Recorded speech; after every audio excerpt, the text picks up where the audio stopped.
Good morning, everybody.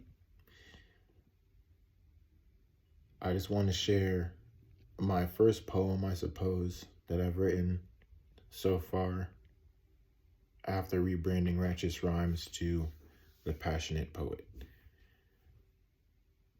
I call it Sexual Frustration. How do we flip the camera? We might not be able to flip it, but I guess I'll just flip it like this.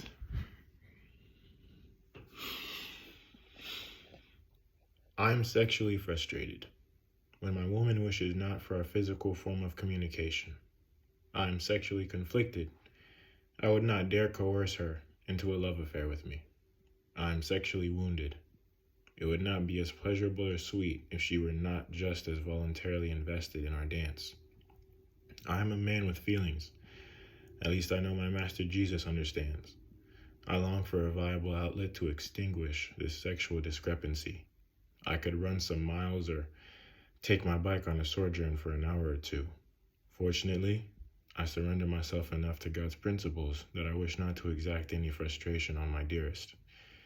Yet I feel as though she has an unmitigated gall to complain to me about a shift in my demeanor towards her. It is quite simple, my dearest.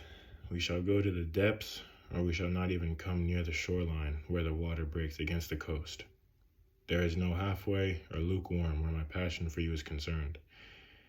We are at each other's mercy when we decide to neglect God's sound counsel. And since you have expressed you do not wish to put yourself in my hands again as what once was till marriage, I will rue and despise whatever day doth come along that I place before you my fragile request for your passion, and you rebuke it as gently as you do. I do not wish to feel this sexual frustration sentiment ever again, but God knows a date and a time if there is one on the horizon.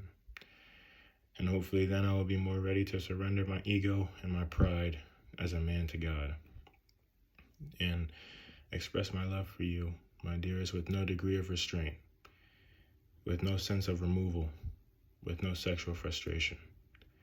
Alas, there is still hope. There is hope still.